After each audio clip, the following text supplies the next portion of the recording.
Hello' নমস্কাৰ welcome to the concept card কি খবৰ আপোনালোকৰ আশা কৰিছোঁ সকলোৰে ভাল আমি মডাৰ্ণ আছাম হিষ্ট্ৰী পঢ়ি আছোঁ এইটো ছিৰিজত যাৰ বাবে আমি প্ৰিয়ম গোস্বামীৰ history of Assam from 1826 to 1947 কিতাপখনক ইয়াতে আমি ৰেফাৰেঞ্চ হিচাপে লৈছোঁ আমি কমপ্লিট কিতাপখনক আমি এটা chapter wise and topic wise discuss কৰি আছোঁ চ' এখন বহুত ইম্পৰ্টেণ্ট বুক হয় ফৰ APSC UPSC আৰু অসমৰ অন্যান্য আমাৰ যিমানবিলাক গভৰ্ণমেণ্ট এক্সামছ আছে অ'কে চ' ডেফিনেটলি মই ছাজেষ্ট কৰিম যদি কিতাপখন লোৱা নাই আপোনালোকে দেন অতি সোনকালে কিতাপখন কিনি ল'ব অ'কে চ'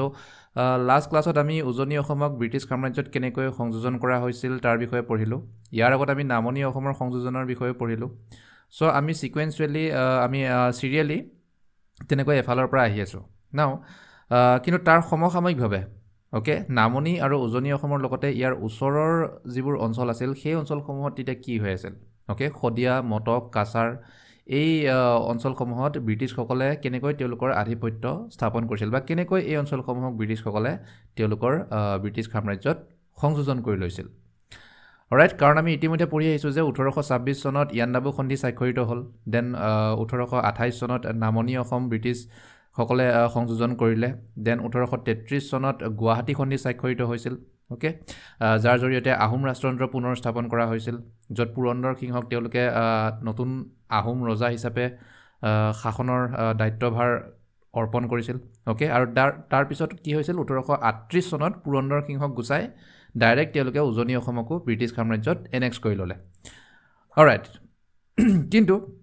ইয়াৰ যিখিনি ওচৰ চুবুৰীয়া অঞ্চল আছিল অ'কে সেই অঞ্চলসমূহত তেতিয়া কি হৈ আছিল সেইটো জনাটো আমাৰ কাৰণে বহুত ইম্পৰ্টেণ্ট অ'কে চ' আজিৰ টপিক হৈছে আমাৰ the annexation of Sadiya and Matak okay না আপোনালোকৰ যদি মনত আছে লাষ্ট ক্লাছবোৰ যদি আপোনালোকে চাইছে বিশেষকৈ দ্বিতীয় আমাৰ যিটো চেপ্টাৰ আছিল অ'কে ছেকেণ্ড চেপ্টাৰ য'ত আমি ডেভিড স্কটৰ বিষয়ে পঢ়িছিলোঁ আমি তাতে চমুকৈ কিছুমান বিষয় আমি পঢ়ি আহিছোঁ যে ডেভিড স্কটে কেনেকৈ মোৱামৰীয়া চিংফো আৰু খামতি অ'কে সেই জনগোষ্ঠীৰ যিসকল মুৰব্বী আছিল শদিয়া খোৱা গোহাঁই মতিবৰ বৰসেনাপতি আৰু কেইবাজনো তেনেকুৱা চিংফো জনগোষ্ঠীৰ মুৰব্বীৰ সৈতে ডেভিড স্কটে কিছুমান চুক্তি স্বাক্ষৰ কৰিছিল অ'কে চ' সেইবাবে আমি যেনেকৈ এতিয়া 1838 চনত আহি পালোঁ অ'কে আমাৰ যোৱা যিটো লাষ্ট ক্লাছ আছিল উজনি অসমক যিহেতু 1838 চনত সংযোজন কৰিছিল অ'কে আমাৰ লাষ্ট ক্লাছটো চ' আমি এতিয়া কেইবছৰমান আকৌ পিছুৱাই যাব লাগিব অ'কে যাতে আমি সেই যিবোৰ কাৰণ আছিল যিবোৰ তেতিয়া যেনেকুৱা পৰিস্থিতি আছিল অ'কে যিহেতু সীমান্ত অঞ্চল হয় অ'কে য'ত মোৱামৰীয়া চিংফো আৰু খামতি জনগোষ্ঠীৰ লোকসকলে তাতে যুগ যুগ ধৰি তাতে বসবাস কৰি আহিছিল অ'কে চ' সেই অঞ্চলসমূহ কেনেকৈ ব্ৰিটিছ সাম্ৰাজ্যৰ অধীনলৈ আহিল তাৰ বিষয়ে আমি ভালদৰে বিস্তাৰিতভাৱে আমি আজিৰ ভিডিঅ'ত আলোচনা কৰিম অ'কে চ' আজিৰ টপিক হৈছে আমাৰ annexation of Sadiya and Matak okay now এইখিনিতে মই আপোনালোকক জনাই দিওঁ যে আমাৰ ভিডিঅ'ৰ শেষৰ ফালে আমি ইম্পৰ্টেণ্ট কাৰেণ্ট এফেয়াৰ্ছৰ কিছুমান কুৱেশ্যনছ আমি লৈ আহোঁ আপোনালোকৰ বাবে অ'কে চ' সেই কুৱেশ্যনছবোৰ আপোনালোকে কাইণ্ডলি এটেম্প কৰি যাব আৰু তাৰ যিখিনি শুদ্ধ উত্তৰ হয় তাৰ সেইখিনি আপোনালোকে কমেণ্ট ছেকশ্যনত কমেণ্ট কৰি যাব অ'কে চ' আমাৰ এইখন হৈছে আমাৰ চেপ্টাৰ লিষ্ট এণ্ড দেন আমি বৰ্তমান তৃতীয় চেপ্টাৰত আছোঁ আৰু এইখিনি আমাৰ চেপ্টাৰৰ মূল বিষয় অ'কে থাৰ্ড চেপ্টাৰৰ আজি আমাৰ লাষ্ট পাৰ্ট হ'ব অ'কে আমি ইতিমধ্যে গোটেইখিনি টপিক আমি পঢ়ি আহিছোঁ চ' আপোনালোকে কিতাপখন লগত ৰাখি আমাৰ এই গোটেই ছিৰিজটো প্ৰথমৰ পৰা শেষৰলৈ চাই যাব আৰু পঢ়ি যাব ঠিক আছে নাও শদিয়া আৰু মটক ৰাজ্য ব্ৰিটিছসকলে কেনেকৈ দখল কৰিছিল সেইটো বুজিবলৈ পোনপ্ৰথমে আমি 1826 চনৰ ইয়াণ্ডাবু সন্ধিৰ পিছত কি হৈছিল সেইটো জানিব লাগিব অ'কে আমি ইয়াণ্ডাবু সন্ধিৰ বিষয়ে ইন ডিটেইল আলোচনা কৰিছোঁ ইতিমধ্যে অ'কে আপোনালোকে এবাৰ চাই ল'ব আমাৰ এইটো ছিৰিজতে আমি আগতে আমি পঢ়ি আহিছোঁ অলৰাইট চ' প্ৰথম চেপ্টাৰৰ যিকেইটা আমাৰ পাৰ্ট আছে তাতে আপোনালোকে পাই যাব নাও ইয়াণ্ডাবু সন্ধিয়ে কি কৰিলে ইয়াণ্ডাবু সন্ধিয়ে এংলো বাৰ্মিজ যুদ্ধৰ অন্ত পেলালে অ'কে এতিয়া যুদ্ধ সমাপ্ত হ'ল মানসকলো তাৰপিছত পলাই গ'ল অ'কে কিন্তু ব্ৰিটিছসকলে তেওঁলোকৰ মিলিটেৰী আউটপোষ্টবোৰ এৰি নিদিলে অ'কে তেওঁলোকে অকুপাই কৰি থাকিলে ইয়াতে দখল কৰি থাকিল অৰ্থাৎ যুদ্ধ সমাপ্তিৰ পিছতো ব্ৰিটিছ মিলিটেৰীৰ যিবিলাক সৈন্যবাহিনী আছিল অ'কে সেই সৈন্যবাহিনীবোৰ এই অঞ্চলৰ পৰা উভতি যোৱা নাই এতিয়ালৈ অ'কে তেওঁলোকে ৰাজনৈতিকভাৱে শাসন কৰা নাই কিন্তু মিলিটেৰী প্ৰেজেঞ্চ তেওঁলোকৰ এতিয়াও আছিল আপোনালোকে যদি অলপ ৰিকল কৰে কথাবোৰ তেতিয়া আমাৰ আগৰ ক্লাছৰ যিবোৰ টপিক আছিল তাৰ লগত আপোনালোকে কানেক্ট কৰিব পাৰিব অ'কে আমি পঢ়িছিলোঁ যে যুদ্ধৰ পিছত বা ইয়াণ্ডাবু সন্ধিৰ পিছত অসমৰ ৰাজনৈতিক ক্ষেত্ৰখনত এটা অনিশ্চয়তাৰ এটা পৰিৱেশ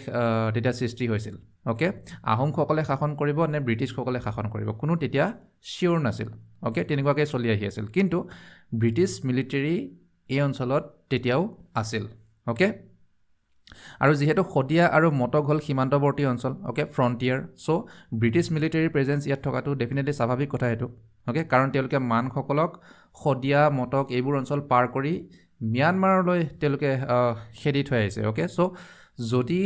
আকৌ পুনৰ মানসকলে আক্ৰমণ কৰে ওকে চ' সেইবুলি তেওঁলোকে ব্ৰিটিছসকলৰ তেওঁলোকৰ ইয়াতে প্ৰেজেন্স উজনি অসমত এতিয়াও আছিল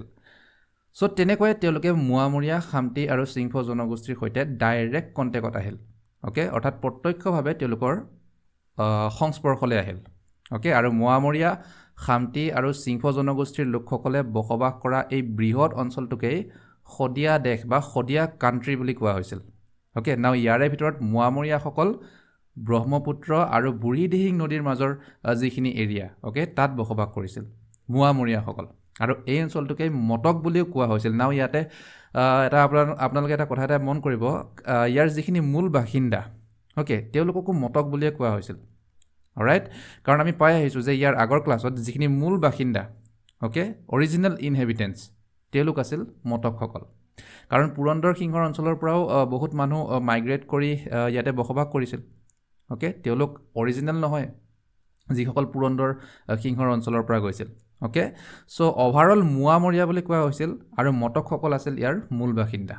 আৰু অঞ্চলটোৰ নামো আছিল মটক ওকে আৰু ইয়াৰে ওপৰৰ ফালে আপাৰ মটক অঞ্চলৰ ফালে যিখিনি মানুহ তাতে বসবাস কৰিছিল তেওঁলোক আছিল মৰাণ ওকে আমি পাম অলপ পিছত তেওঁলোকৰ বিষয়েও চ' কনফিউজ নহ'ব কথাবোৰত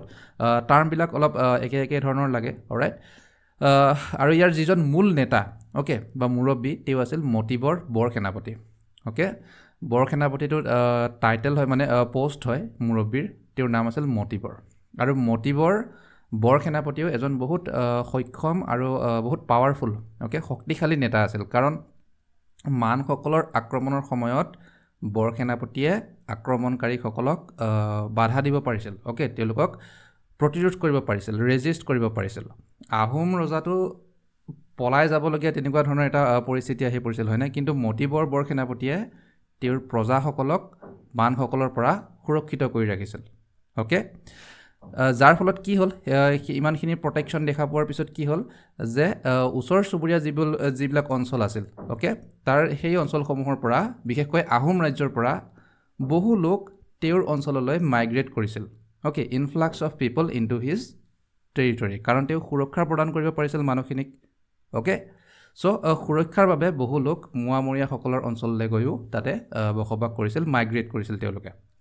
যোৱা ক্লাছবোৰত আমি পঢ়িছিলোঁ যে পুৰন্দৰ সিংহৰ ৰাজ্যৰ পৰা মানুহ মাইগ্ৰেট কৰি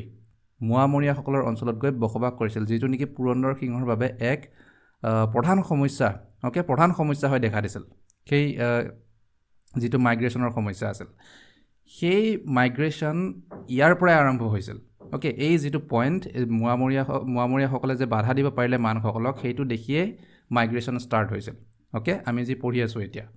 আৰু মোৱামৰীয়াসকলৰ অঞ্চলত টেক্সো বহুত কম আছিল ওকে সেইটো এটা বেলেগ এটা কাৰণ কিন্তু প্ৰথমে সুৰক্ষা বিচাৰিহে মানুহখিনিয়ে মাইগ্ৰেট কৰিছিল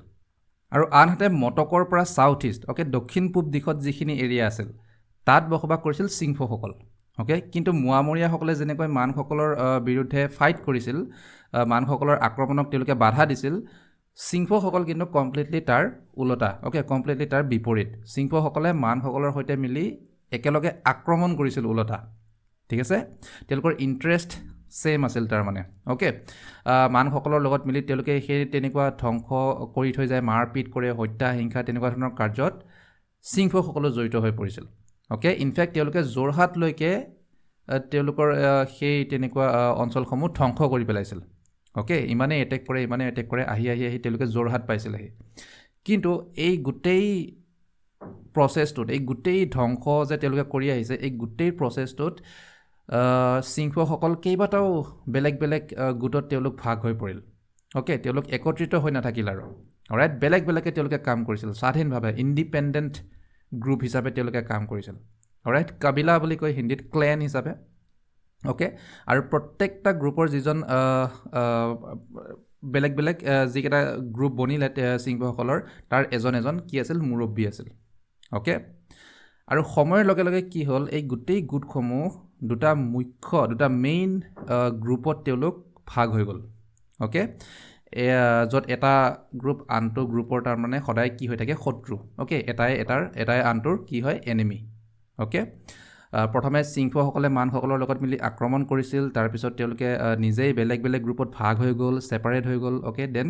সময়ৰ লগে লগে কি হ'ল তেওঁলোকে দুটা মেইন গ্ৰুপ গঠন কৰিলে অ'কে এটা গ্ৰুপক লিড কৰিছিল বিছা গাম নামৰ এজন চিংফো নেতাই আৰু আনটো গ্ৰুপক তেতিয়া প্ৰতিনিধিত্ব কৰিলে দুফা গাম নামৰ আন এজন চিংফো নেতাই ঠিক আছে এতিয়াৰ দিনত এনে জাষ্ট আমি এটা পলিটিকেল চিনাৰিঅ'টোৰ লগত যদি বৰ্তমান আমি কম্পেয়াৰ কৰোঁ যেনেকৈ চাব যিটো NDA গ্ৰুপ অ'কে তাত BJP JDU শিৱসেনা তেনেকুৱা ধৰণৰ বিভিন্ন ধৰণৰ পলিটিকেল পাৰ্টি মিলি এটা NDA যিটো এটা গ্ৰুপ গঠন কৰিলে হয়নে দেন আকৌ যিটো ইণ্ডিয়া যিটো ব্লক অ'কে তাত কংগ্ৰেছ সমাজবাদী পাৰ্টি তৃণমূল কংগ্ৰেছ তেনেকুৱা ধৰণৰ বিভিন্ন ধৰণৰ পলিটিকেল পাৰ্টিবিলাক আছে অ'কে জাষ্ট মই উদাহৰণৰ কাৰণে কৈছোঁ এইটো অ'কে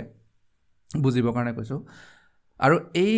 যি দুটা প্ৰধান গ্ৰুপ তেওঁলোকে গঠন কৰিলে অ'কে তাৰ দুজন মূল নেতাৰ দুজনৰ নাম আমি কি বুলি ক'লোঁ এজন আছিল বিছা গাম আৰু আন এজন আছিল দুফা গাম অ'কে দুজন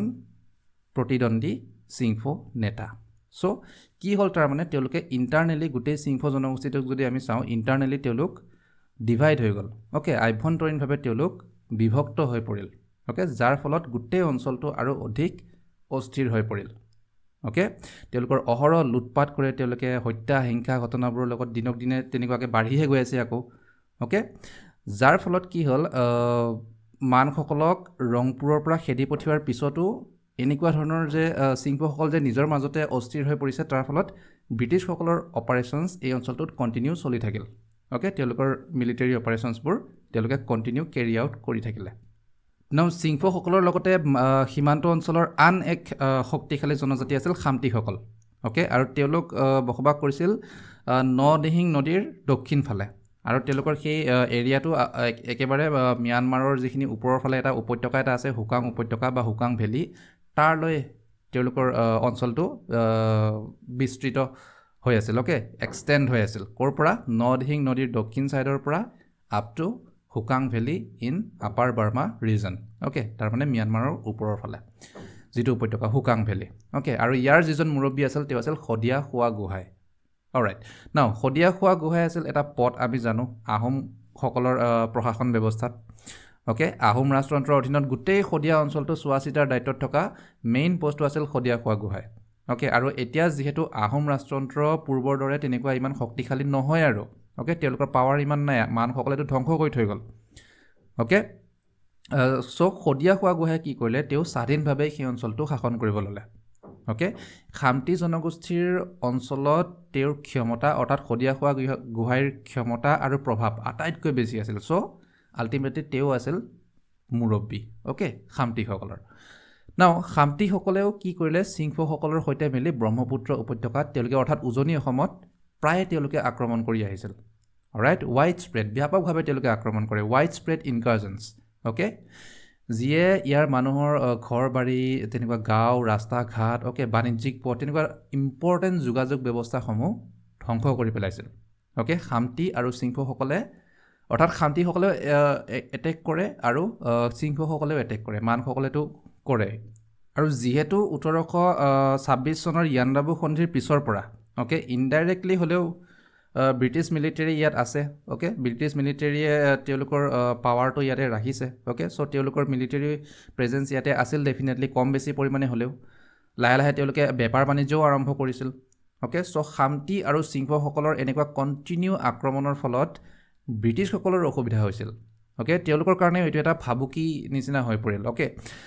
যদি এনেকৈ কণ্টিনিউৱাছলি তেওঁলোকে যদি এটেক কৰি থাকে কোনো ধৰণৰ আণ্ডাৰষ্টেণ্ডিং নাই তেওঁলোকৰ মাজত দেন ডেফিনেটলি ব্ৰিটিছসকলে বিজনেছ কেনেকৈ কৰিব অ'কে আৰু মষ্ট ইম্পৰ্টেণ্টলি তেওঁলোকৰ এই জনগোষ্ঠীসমূহ আছিল সীমান্ত অঞ্চলৰ জনগোষ্ঠী অ'কে চ' সীমান্ত সুৰক্ষাৰো এটা কথা আছে ইয়াতে অ'কে চ' সীমান্ত অঞ্চল যদি কণ্টিনিউ যদি অশান্তি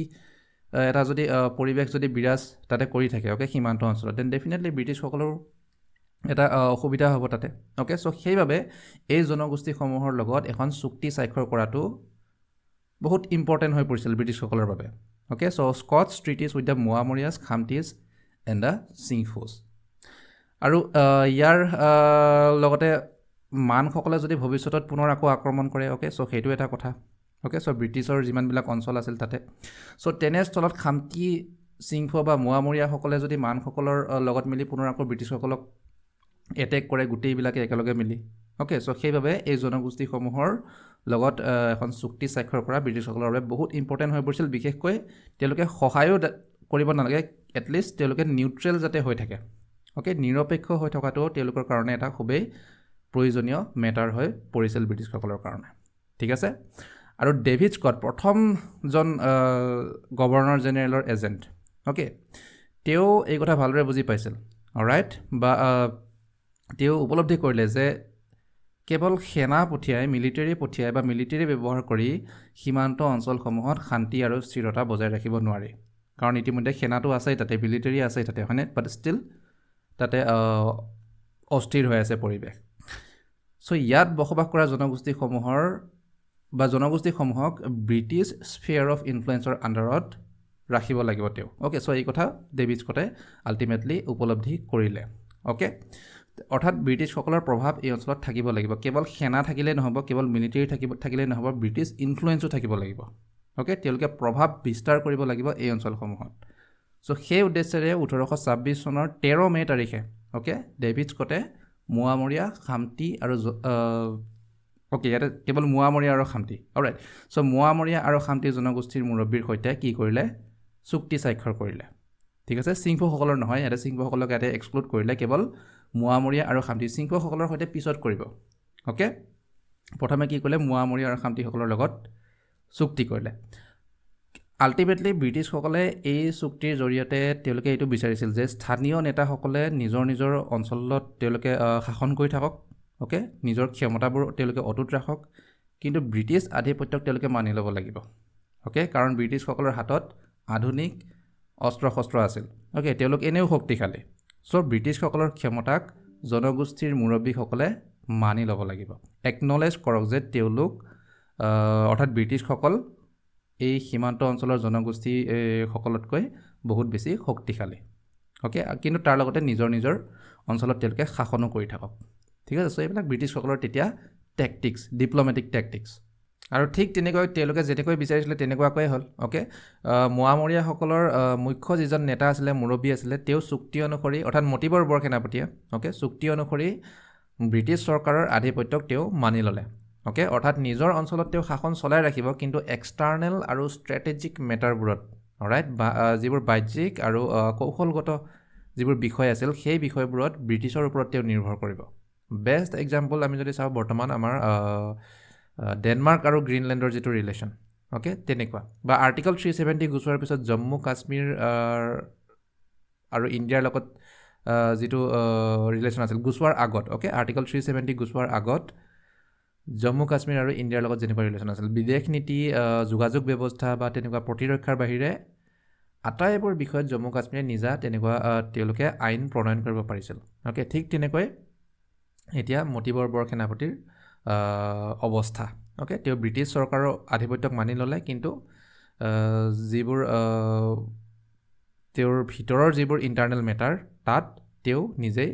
তেওঁ শাসন কৰিব পাৰিব বহুতখিনি ক্ষমতা তেওঁ অটনমি তেওঁ লাভ কৰিব অ'কে জাষ্ট আমি বুজিবৰ কাৰণে উদাহৰণ হিচাপে আমি লৈছোঁ ইয়াতে চ' এতিয়া যিহেতু ব্ৰিটিছসকলে সুৰক্ষা নিশ্চিত কৰিব অঞ্চলটোৰ অ'কে কিন্তু এটা গুৰুত্বপূৰ্ণ কথা যে ব্ৰিটিছসকলে কোনো ধৰণৰ টকা পইচা বা তেনেকুৱা বাৰ্ষিক খাজানা বৰসেনাপতিৰ পৰা ডিমাণ্ড নকৰিলে অ'কে সেইটো ইম্পৰ্টেণ্ট খাজানা পৰিশোধ কৰিব নালাগে ব্ৰিটিছসকলক অ'কে যাতে তেওঁ সদায় কি হৈ থাকে ব্ৰিটিছসকলৰ প্ৰতি নিষ্ঠাবান হৈ থাকে ঠিক আছে কিন্তু খাজানাৰ পৰিৱৰ্তে বৰসেনাপতিয়ে প্ৰতিশ্ৰুতি দিলে যে ব্ৰিটিছসকলৰ প্ৰয়োজন হ'লে তেওঁ 150 অ'কে 150 সৈন্য বাহিনীৰ এটা দল তেওঁ যোগান ধৰিব আৰু ছেম নাম্বাৰ অ'কে 150 তেওঁ কি কৰিব শ্ৰমিক অ'কে পাইক শ্ৰমিক তেওঁ যোগান ধৰিব লেবাৰ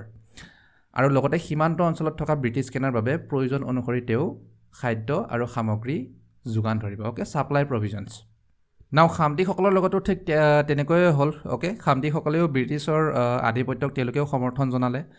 তেওঁলোকৰ পৰাও কিন্তু কোনো ধৰণৰ খাজানা বা ট্ৰিবিউট ব্ৰিটিছসকলে নিবিচাৰিলে অ'কে তথাপিও খামতিসকলে ক'লে যে তেওঁলোকে 40 জন সৈনিক অ'কে মিলিচিয়ামেন 20 জন পাইক শ্ৰমিক আৰু 10 গৰাকী নাৱৰীয়া তেওঁলোকে যোগান ধৰিব দেন ইয়াৰ উপৰি তেওঁলোকে এইটো এটা তেওঁলোকক দায়িত্ব দিলে যে 200 জনীয়া এটা সৈন্য বাহিনীৰ দল তেওঁলোকে সদায় ৰেডি কৰি ৰাখিব ষ্টেণ্ড বাইত ৰাখিব যাৰ বাবে ব্ৰিটিছসকলেই তেওঁলোকক অস্ত্ৰ শস্ত্ৰ তেনেকুৱা গুলী বাৰুদ ইত্যাদি যোগানো ধৰিব অ'কে তেওঁলোকক প্ৰশিক্ষণো দিব চ' ইয়াৰ পৰা এটা কথা ক্লিয়াৰ হয় যে সীমান্ত অঞ্চলৰ জনজাতিসমূহৰ পৰা ব্ৰিটিছসকলে খাজানা অ'কে ট্ৰিবিউট বা খাজানা বুলি ক'ব লাগিব অ'কে খাজানাৰ পৰিৱৰ্তে তেওঁলোকে সহযোগিতা বিচাৰিছিল অ'কে কোঅপাৰেশ্যন আৰু এই অঞ্চলবোৰক বাফাৰ জ'ন হিচাপে তেওঁলোকে ব্যৱহাৰ কৰিছিল কাৰণ মানসকলৰ ফালে যাতে তেওঁলোক আৰু পুনৰ মানসকলৰ ফলীয়া যাতে তেওঁলোক হয় মানসকলৰ ছাইড যাতে তেওঁলোকে নলওক অ'কে ন এতিয়া আহোঁ তেওঁলোকে চিংফ'সকলৰ সৈতে কি তেওঁলোকে চুক্তি কৰিলে অ'কে এগ্ৰিমেণ্ট কি কৰিলে তেওঁলোকে ন চিংফ'সকলৰ সৈতে তেওঁলোকে এখন সভা অনুষ্ঠিত কৰিলে ফাৰ্ষ্ট অফ অল অ'কে এখন ডাঙৰ সভা অ'কে বা দৰবাৰ ক'ত অনুষ্ঠিত কৰিছে সভাখন তেওঁলোকে শদিয়াত 1826 চনৰ 5 মে' তাৰিখে অ'কে আৰু সেই সভাত 16জন চিংফো মুৰব্বী নেতাই তাতে অংশগ্ৰহণ কৰিলে অ'কে আৰু ব্ৰিটিছসকলে তেওঁলোকৰ সৈতে এখন তাতে এগ্ৰিমেণ্ট কৰিলে চুক্তি কৰিলে য'ত চিংফোসকলেও ব্ৰিটিছসকলৰ আধিপত্যক তেওঁলোকে একচেপ্ট কৰিলে অ'কে তেওঁলোকৰ চুপ্ৰিমেচিক একচেপ্ট কৰিলে যে ব্ৰিটিছসকলেই সৰ্বশ্ৰেষ্ঠ হ'ব অ'কে চুপ্ৰিম হ'ব তেওঁলোকতকৈ কাৰণ চিংফোসকলেও দেখিছে ব্ৰিটিছসকলৰ কিমান পাৱাৰ অ'কে মিলিটেৰিলি তাৰপিছত যিমানবোৰ মানুহ চিংফোসকলে বন্দী কৰি ৰাখিছিল অ'কে তেওঁলোকক এৰি দিব লাগিব সেইটোও মানি ল'লে আৰু কিবা যদি চিংফোসকলৰ নিজৰ মাজতেই যদি কিবা ডিছপিউট বা বিবাদ বা তেনেকুৱা সংঘাত তেনেকুৱা যদি আছে তাক ব্ৰিটিছসকলে আৰ্বিট্ৰেশ্যন কৰিব মানে মধ্যস্থতা কৰি তাক ছল্ভ কৰিব অ'কে কাৰণ 16জন চিংফো মুৰব্বীয়ে তাতে এটেণ্ড কৰিছিল সভাখনত অ'কে চ' তেওঁলোকৰ মাজতো ডেফিনেটলি কিছুমান ডিছপিউট থাকিব অ'কে আৰু আমি অলপ আগতে পাই আহিছোঁ দুটা মেইন গ্ৰুপত তেওঁলোক ডিভাইড হৈ গৈছিল অ'কে বিছাগাম আৰু দুফাগামৰ নেতৃত্বত তেওঁলোকৰ মাজত ডেফিনেটলি বিবাদ আছে অ'কে চ' সেয়া ব্ৰিটিছসকলে ছল্ভ কৰিব তাৰমানে মধ্যস্থতা কৰিব মিডলমেন হিচাপে তাৰ লগতে কি কৰিলে যেতিয়া যুদ্ধ হ'ব অ'কে বা তেনেকুৱা অস্থিৰ যুদ্ধৰ যেতিয়া সময় আহিব অ'কে চ' তেনেকুৱা অস্থিৰ যদি পৰিৱেশৰ যদি সৃষ্টি হয় তেতিয়া চিংফোসকলে ব্ৰিটিছসকলৰ সৈতে সহযোগ কৰিব লাগিব অ'কে কোঅপাৰেট কৰিব লাগিব বুলি তেওঁলোকে কথা দিলে অ'কে কোঅপাৰেট কৰিম বুলি তেওঁলোকে কথা দিলে নাও যিহেতু বেলেগ বেলেগ গ্ৰুপত তেওঁলোক ভাগ হৈ পৰিছিল চিংফোসকল অ'কে বিশেষকৈ বিছাগাম আৰু দুফাগাম দুজন মেইন বিৰোধী চিংফো নেতা অ'কে চ' তেনেকৈ থাকিলেতো ডেফিনেটলি ডিছপিউট আৰু বাঢ়িবহে অ'কে কোঅৰ্ডিনেশ্যন নিমিলিব তেওঁলোকৰ ব্ৰিটিছসকলে কাক যোগাযোগ কৰিব যদি চিংফো জনজাতিৰ সৈতে কিবা যদি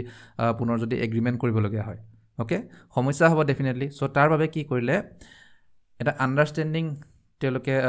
মেইনটেইন কৰিলে অ'কে চ' বুজাবুজিৰ মাজেৰে কি কৰিলে তেওঁলোকে গোটেই চিংফো জনজাতিৰ বাবে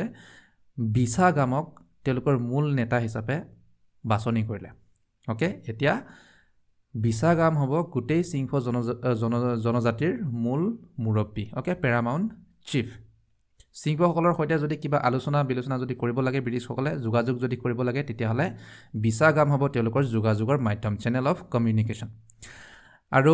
ব্ৰিটিছসকলৰ ৰাজনৈতিক আৰু সামৰিক উপস্থিতি তাতে আৰু অধিক মজবুত কৰিবলৈ ব্ৰিটিছসকলে তাতে এজন ব্ৰিটিছ অফিচাৰ অ'কে নিয়োগ কৰাৰো তেওঁলোকে সিদ্ধান্ত ল'লে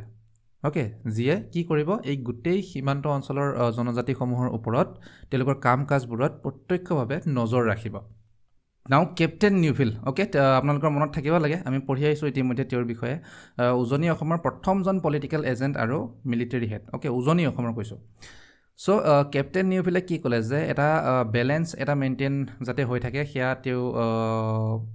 এটা এডভাইচ দিলে অ'কে এম্ফাচাইজ কৰিলে এটা ভাৰসাম্য যাতে তাতে বজাই ৰাখিব পাৰে অ'কে কিন্তু কেনেকুৱা ধৰণৰ বেলেঞ্চ অ'কে সীমান্ত অঞ্চলৰ জনজাতীয় যিবোৰ মুৰব্বী আছিল সেই মুৰব্বীসকলৰ পুৰণি আৰু পৰম্পৰাগত যিবোৰ অধিকাৰ তেওঁলোকৰ অ'কে বা যিবোৰ সুবিধা আৰু সন্মান তেওঁলোকে লাভ কৰি আহিছিল মুৰব্বী হিচাপে সেই পৰম্পৰাবোৰক যাতে ব্ৰিটিছসকলে সন্মান কৰে তাক ৰক্ষা কৰে অ'কে যাতে অযথা আৰু কোনো ধৰণৰ বিদ্ৰোহৰ যাতে সৃষ্টি নহয় কিন্তু তাৰ লগতে এইটোও নিশ্চিত কৰিব লাগিব যাতে তেওঁলোক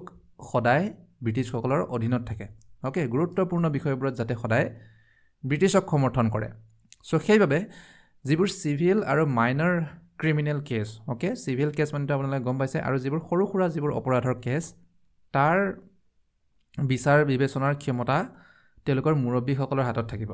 অ'কে আৰু যিবোৰ ছিৰিয়াছ ক্ৰিমিনেল কেছ অ'কে অলপ গুৰুতৰ যিবোৰ অপৰাধ সেই কেছবোৰ ডাইৰেক্ট উজনি অসমৰ পলিটিকেল এজেণ্টজনৰ ওচৰত অৰ্থাৎ কেপ্টেইন নিউফিল্ডৰ ওচৰত অ'কে, বা তেওঁৰ ওচৰত যোন আহে তেওঁৰ পিছত যোন আহে তেওঁৰ ওচৰত যাব। অ'কে, কোনবোৰ কেছ? ছিৰিয়াছ ক্ৰিমিনেল কেছবোৰ। কেপ্টেইন নিউফিল্ডৰ পিছত কোন আহিছিল? Major Adam White. Okay, important হয়। দেন ব্ৰিটিছ চৰকাৰেও তাৰ অনুমোদন জনালে। অ'কে, এপ্ৰুভ কৰিলে যে এই ব্যৱস্থাবোৰক লাগু কৰিব লাগিব বুলি। অ'কে, চ' তেওঁলোকৰ পৰা পাৰ্মিশ্যনো ল'লে, পাৰ্মিশ্যন দিলেও ব্ৰিটিছ চৰকাৰে। অ'কে, কাৰণ ব্ৰিটিছ চৰকাৰকতো লাভটোহে লাগে। অ'কে, মুনাফাহে লাগে তেওঁলোকক, আৰু তেওঁলোকৰতো লাভেই হৈ আছে ইয়াতে। ডাইৰেক্টলি প্ৰশাসনো চলাব নালাগে তেওঁলোকে, বা ডাইৰেক্টলি যদি প্ৰশাসন চলাব যায় যিবোৰ খৰচ হয় তেওঁলোকৰ, সেই খৰচো এতিয়া বাচি গ'ল। অ'কে, কিন্তু তাৰ লগতে ইনডাইৰেক্টলি তেওঁলোকে কণ্ট্ৰলো কৰি আছে। শদিয়াৰ দৰে এটা ইম্পৰ্টেণ্ট ফ্ৰণ্টিয়াৰ ৰিজন, য'ত তেওঁলোকে প্ৰশাসন চলোৱাৰো টেনশ্যন ল'ব নালাগে। ঠিক আছে, কিন্তু ডাইৰেক্টলি তেওঁলোকৰ অধীনতো ৰাখিছে। কিন্তু ব্ৰিটিছসকলে যেনেকৈ আশা কৰিছিল তেনেকৈ কিন্তু ঠিক ৰিয়েলিটিত কিন্তু সেইটো নহ'ল, তাৰ অলপ ওলোটাহে হ'ল। অ'কে, কি হ'ল? চিংফো আৰু খামতিসকলৰ সৈতে তেওঁলোকৰ যি এগ্ৰিমেণ্ট হৈছিল, অ'কে, যিবোৰ চুক্তি হৈছিল, তাক লৈ খামতি আৰু চিংফোসকলৰ মনত লাহে লাহে অলপ সন্দেহ হ'ব ধৰিলে। অ'কে, কাৰণ ব্ৰিটিছসকলেও ইণ্টাৰফেয়াৰ কৰে তেওঁলোকৰ বিষয়বোৰত। অ'কে, জনজাতিসকলে যিমানখিনি তেওঁলোকে অট'নমি বিচাৰিছিল, সেই অট'নমিও তেওঁলোকে বা সেই স্বায়ত্ব শাসনৰ সুবিধাও তেওঁলোকে লাভ কৰা নাই। অ'কে, আৰু ইভেঞ্চুৱেলি ব্ৰিটিছসকলে এসময়ত গৈ তেওঁলোকৰ সেই অঞ্চলসমূহো ব্ৰিটিছ সাম্ৰাজ্যত সংযোজন কৰি ল'ব পাৰে বুলি তেনেকুৱা এটা আশংকা বা অলপ তেওঁলোকে ভয়ো আছিল তেওঁলোকৰ মনত। অ'কে, চ' আল্টিমেটলি কি হ'ল? চিংফোসকলে বিদ্ৰোহ কৰিলে। অ'কে, ব্ৰিটিছৰ বিৰুদ্ধে। কেতিয়া? 1830 চনত। কিন্তু ইয়াতে মন কৰিব, এই বিদ্ৰোহত খামতিসকলে যদিও ব্ৰিটিছসকলক সহায় কৰিছিল, অ'কে, সেই বিদ্ৰোহ দমন কৰা চিংফোসকলে বিদ্ৰোহ কৰিলে, কিন্তু ব্ৰিটিছসকলক খামতিসকলে সহায় কৰিছে। অ'কে, বা সহযোগ কৰিছে বা তেনেকুৱা দেখাইছিল সহযোগ কৰিছোঁ তেনেকুৱাকৈ, কিন্তু ব্ৰিটিছসকলৰ অলপ সন্দেহ আছিল তেওঁলোকৰ ওপৰত। অ'কে, ঠিক আছে, চিংফোসকলে বিদ্ৰোহ কৰিলে, দেন সেই বিদ্ৰোহ দমন কৰাত ব্ৰিটিছসকলক খামতিসকলে সহায় কৰিছে। অ'কে, কিছু পৰিমাণে, কিন্তু তথাপিও খামতিসকলৰ আচৰণবোৰ দেখি ব্ৰিটিছসকল সন্তুষ্ট নাছিল। অ'কে, অলপ সন্দেহ হ'ল তেওঁলোকৰ, বিশেষকৈ খামতিসকলৰ মূল নেতা কোন আছিল? শদিয়া খোৱা গোহাঁই। অ'কে, শদিয়া খোৱা গোহাঁইৰ আচৰণক লৈ ব্ৰিটিছসকলে সন্দেহ কৰিলে। কিয়? কাৰণ শদিয়া খোৱা গোহাঁইৰ বিৰুদ্ধে কেইবাবাৰো অভিযোগ তেওঁৰ বিৰুদ্ধে হেৰি হৈছিল, কি বুলি কয় এইটো, উত্থাপন হৈছিল। অ'কে, এটাতো তেওঁৰ ব্ৰিটিছ বিৰোধী মানুহসকলৰ লগত তেওঁৰ কানেকশ্যন। অ'কে, অৰ্থাৎ মানসকলৰ লগত তেওঁৰ বহুত ভাল আছিল। ৰাইট, মানসকলক অসমলৈ লৈ অনাত তেওঁ সহায় কৰিছিল বুলি মানুহে কৈছিল। অ'কে, আৰু মানসকলৰ ৰজাৰ সৈতে তেওঁৰ ডটাৰ, অ'কে, মানে তেওঁৰ ছোৱালীক বিয়াও দিছিল। অ'কে, আৰু চিংফোসকলে যে বিদ্ৰোহ কৰিলে 1830 চনত, তাতো তেওঁ ছিক্ৰেটলি চিংফোসকলক সহায় কৰিছিল বুলিও ব্ৰিটিছসকলৰ কিছু সন্দেহ হ'ল। অ'কে, কাৰণ তেওঁ আছিল বহুত এম্বিচিয়াছ, মানে অলপ উচ্চাকাংক্ষী বা তেনেকুৱা স্বাধীনভাৱে তেওঁ শাসন কৰি ভাল পাইছিল। অ'কে, ব্ৰিটিছৰ আণ্ডাৰত তেওঁ জমিনদাৰৰ নিচিনাকৈ থাকিব বিচৰা নাছিল শদিয়া খোৱা গোহাঁই। অ'কে, যদিও দেখাইছিল যে ব্ৰিটিছসকলৰ ফালে আছোঁ বুলি, বাট তথাপিও তেওঁৰ এনে আচৰণবোৰ বা তেওঁৰ বিৰুদ্ধে যিবোৰ অভিযোগ, তাক লৈ ব্ৰিটিছসকলে স্পেচিয়েলি শদিয়া খোৱা গোহাঁইক অলপ সন্দেহ কৰিছিল। ইয়াৰ উপৰি শদিয়া খোৱা গোহাঁই আৰু মতিবৰ বৰসেনাপতিৰ মাজতো বিবাদ আছিল। অ'কে, এটা ডিছপিউট এতিয়াও আছিল তেওঁলোকৰ মাজত। মতিবৰ বৰসেনাপতি মোৱামৰীয়াসকলৰ মুৰব্বী, অ'কে, আৰু শদিয়া খোৱা গোহাঁই খামতিসকলৰ মুৰব্বী। চ' শদিয়া খোৱা গোহাঁই আৰু মতিবৰ বৰসেনাপতিৰ মাজত এটা এতিয়ালৈ বিবাদ এটা চলি আহিছিল। অ'কে, ডিছপিউট এটা চলি আহিছিল, যাৰ ফলত ব্ৰিটিছসকলৰো অসুবিধা হৈছিল। চৰকাৰৰ বাবে সদায় সমস্যাৰ সৃষ্টি কৰি আহিছিল তেওঁলোক দুইজনে। অ'কে, কিন্তু কিহৰ বাবে এই বিবাদ? অ'কে, মোৱামৰীয়া আৰু খামতিসকলৰ মাজত। নাও এই প্লেচটোৰ, এই জেগাটোৰ নাম আপোনালোকে অলপমান মনত ৰাখিব, এইটো হ'ল ছৈখোৱা ঘাট। অ'কে, পুৰন্দৰ সিংহৰ ৰাজ্যৰ পৰা যিবোৰ মানুহ পলাই গৈছিল, তেওঁলোকৰে একাংশই গৈ ছৈখোৱা ঘাটত তেওঁলোকে বসতি স্থাপন কৰিছিল। অ'কে, ছেটেল হৈছিল তাত পুৰন্দৰ সিংহৰ ৰাজ্যৰ পৰা গৈ। সেই ছৈখোৱা ঘাটত বসবাস কৰা মানুহখিনিক দুয়োটা পাৰ্টীয়ে ক্লেইম কৰে। শদিয়া খোৱা গোহাঁইও কয় তেওঁৰ অধীনত আহে বুলি, আৰু আনফালে মতিবৰ বৰসেনাপতিও কয় তেওঁৰ অধীনত আহে বুলি, ছৈখোৱা ঘাটত থকা মানুহখিনি বা গোটেই ছৈখোৱা ঘাটৰ অঞ্চলটো। ঠিক আছে, আৰু এই বিবাদে 1834 চনৰ শেষৰ ফালে অলপ তেনেকুৱা হষ্টাইল ছিটুৱেশ্যন ক্ৰিয়েট কৰিলে। অ'কে, অৰ্থাৎ তেওঁলোকৰ মাজত অলপমান হতাহতিৰ দৰে ইনচিডেণ্ট দেখা গৈছিল। তাৰপিছত কি হ'ল, তাত যিজন ব্ৰিটিছ বিষয়া নিয়োগ কৰিছিল ব্ৰিটিছসকলে, লেফটেনেণ্ট চাৰ্লটন, তেওঁ দুয়োপক্ষকে ক'লে যে, অৰ্থাৎ খামতি আৰু মোৱামৰীয়াসকলক ক'লে যে আপোনালোকে আপোনালোকৰ যিখিনি দাবী আছে ছৈখোৱাঘাটক লৈ, সেই দাবী লৈ উজনি অসমৰ পলিটিকেল এজেণ্টজনৰ ওচৰত মধ্যস্থতাৰ বাবে আৰ্বিট্ৰেশ্যনৰ কাৰণে আপোনালোকে তাত গৈ এখন প্ৰতিবেদন দাখিল কৰক আৰু তেওঁ মধ্যস্থতা কৰি কিবা এটা চলিউশ্যন দিব। অ'কে, সেইটো কোনে ক'লে? লেফটেনেণ্ট চাৰ্লটনে। ঠিক আছে, কিন্তু শদিয়া খোৱা গোহাঁয়ে কি কৰিলে, ব্ৰিটিছ অফিচাৰজনৰ কথাটো নুশুনিলেই। অ'কে, তেওঁ যিটো উপদেশ দিছিল, যিটো তেওঁ আদেশ দিছিল পলিটিকেল এজেণ্টজনৰ ওচৰত যে যাব কৈছিল, অ'কে, সেই আদেশটো কেৱল অমান্য কৰাই নহয়, বৰঞ্চ এখোজ আগুৱাই গৈ তেওঁ কি কৰিলে, ছৈখোৱাঘাটত বসবাস কৰা মানুহখিনিক তেওঁ আক্ৰমণহে কৰিলে ওলোটাকে। অ'কে, আৰু জোৰ জবৰদস্তি সেই অঞ্চলটো তেওঁ দখল কৰি ল'লে। কোনে? শদিয়া খোৱা গোহাঁয়ে। অ'কে, খামতিসকলৰ মুৰব্বী। আৰু তেওঁৰ এই আচৰণ দেখি ব্ৰিটিছ কমিশ্যনাৰ, অৰ্থাৎ সেই সময়ত কোন আছিল? David Scott. অ'কে, তেওঁৰো খং উঠিল। অ'কে, আৰু স্কটেও আদেশ দিলে যে শদিয়া খোৱা গোহাঁইক তেওঁৰ পদৰ পৰা ৰিমুভ কৰা হওক। অ'কে, একেবাৰে গুচাই দিয়া হওক। অ'কে, চ' তাৰ আদেশ দিলে, গুচাই দিয়াৰ আদেশ দিলে। কোনে? ডেভিড স্কটে বা কমিশ্যনাৰজন। Okay, British commissioner. আৰু শদিয়া খোৱা গোহাঁইৰ নিয়ন্ত্ৰণত থকা অঞ্চলসমূহত এতিয়া পোনপটীয়াকৈ ব্ৰিটিছসকলে তাত প্ৰশাসন চলাব। অ'কে, চ' কি হ'ল, শদিয়া খোৱা গোহাঁয়ে ব্ৰিটিছ অফিচাৰজনৰ আদেশ নামানি ছৈখোৱাঘাটত বসবাস কৰা মানুহখিনিক এটেক কৰিলে। অ'কে, চ' তাৰ ফলত ব্ৰিটিছ কমিশ্যনাৰে শদিয়া খোৱা গোহাঁইক তেওঁৰ পদৰ পৰা ৰিমুভ কৰিলে আৰু তাত ব্ৰিটিছ প্ৰশাসন লাগু কৰিলে। অ'কে, চ' আল্টিমেটলি খামতিসকলৰ অঞ্চল ব্ৰিটিছৰ অধীনত লাহে লাহে আহি আছে। অ'কে, শদিয়া খোৱা গোহাঁইক ৰিমুভ কৰিলে। আৰু আপোনালোকে মন কৰিব, কেৱল শদিয়া খোৱা গোহাঁইৰ ওপৰতহে ব্ৰিটিছসকলে একশ্যন লৈছে। অ'কে, যিজন মূল নেতা আছিল খামতিসকলৰ, তেওঁৰ ওপৰতহে ব্ৰিটিছসকলে একশ্যন লৈছে। অ'কে, কিন্তু অভাৰঅল খামতি জনগোষ্ঠীৰ লোকসকলৰ ওপৰত ব্ৰিটিছসকলে কোনো একশ্যন লোৱা নাছিল। অ'কে, কেৱল তেওঁলোকৰ মূল নেতা শদিয়া খোৱা গোহাঁইকহে ৰিমুভ কৰিলে। সাধাৰণ প্ৰজাসকল তেওঁলোকৰ নিজ নিজ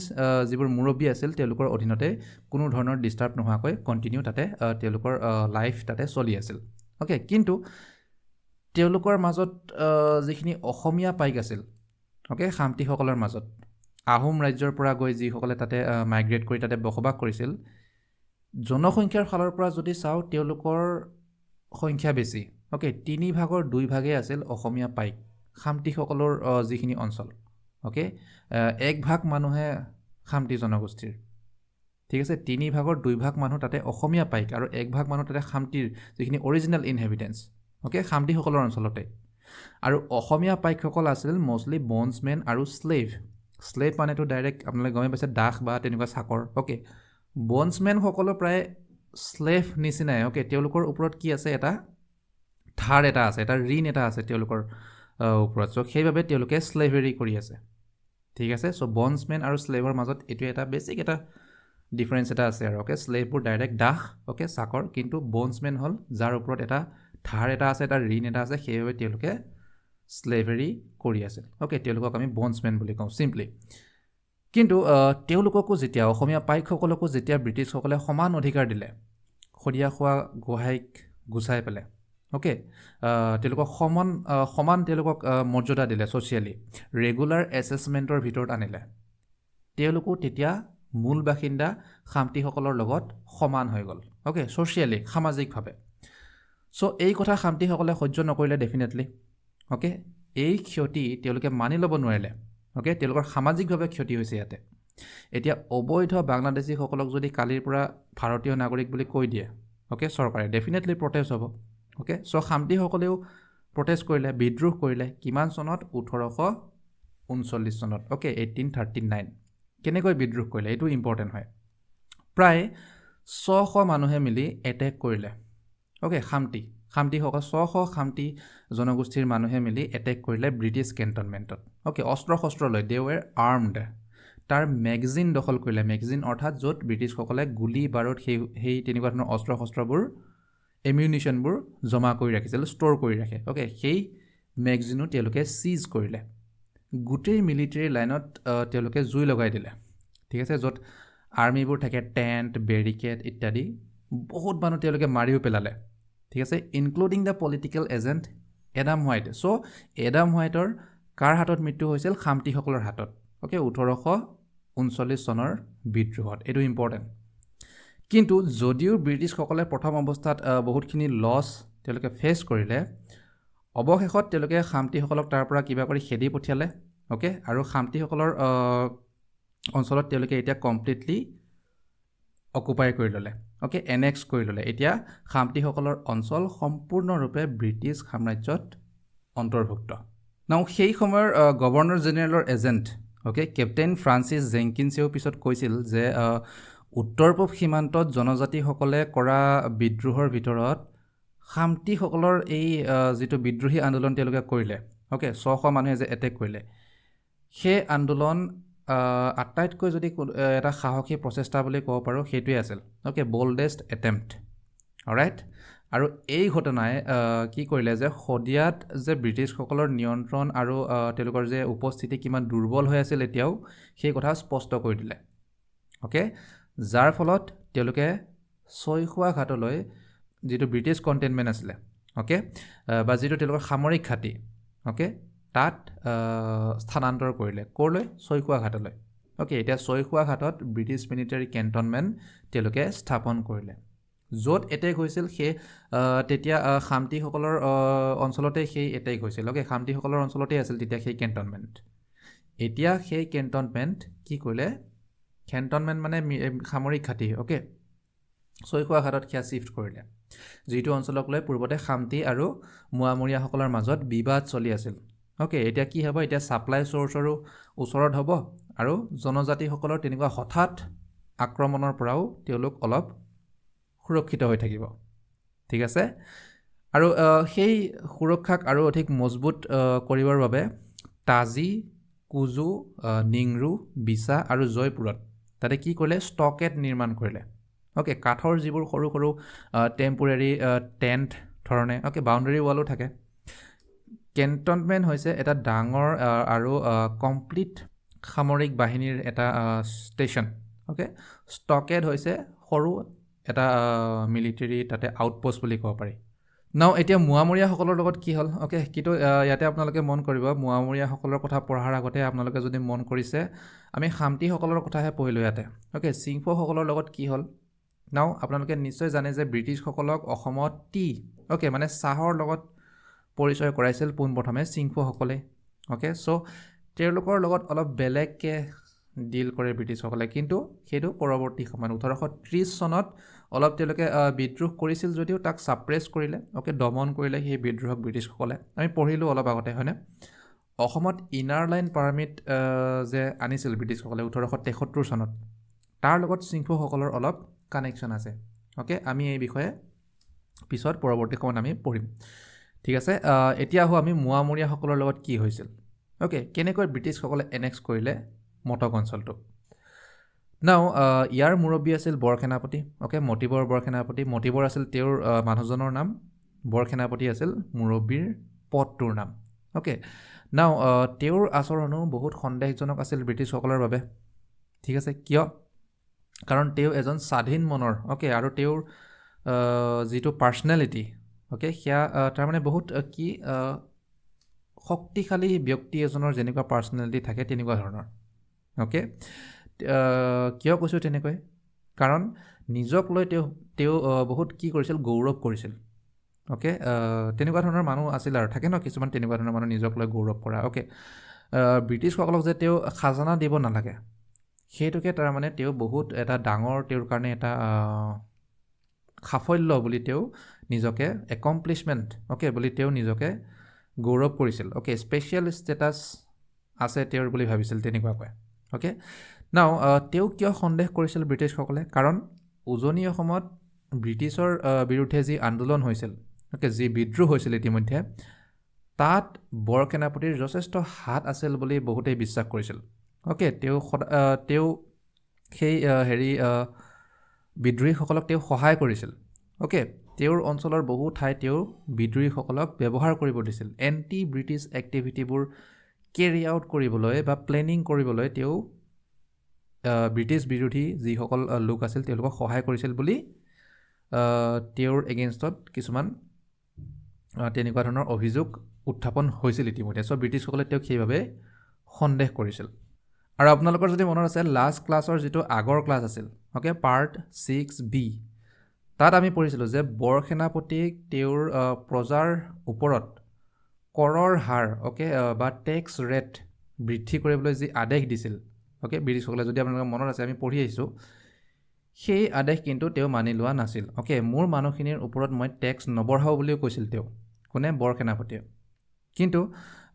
যিসকল লোক পুৰন্দৰ সিংহৰ ৰাজ্যৰ পৰা আহি মটক অঞ্চলত বসবাস কৰিছিল, তাৰ বাবে তেওঁ পুৰন্দৰ সিংহৰ ক্ষতিপূৰণৰ নামত ব্ৰিটিছসকলক কিছু নগদ ধন তেওঁ পৰিশোধ কৰাত তেওঁ সন্মত হৈছিল। অ'কে, পৰিশোধ কৰি দিম লাগিলে যিমানখিনি পুৰন্দৰ সিংহৰ লছ হৈছে বুলি তেওঁ কৈছিল ব্ৰিটিছসকলক। অ'কে, পাৰ্ট 6Bত আপোনালোকে পাব ইয়াৰ বিষয়ে। তাৰ লগতে বৰসেনাপতিয়ে তেওঁৰ গোটেই অঞ্চলটোক তেওঁৰ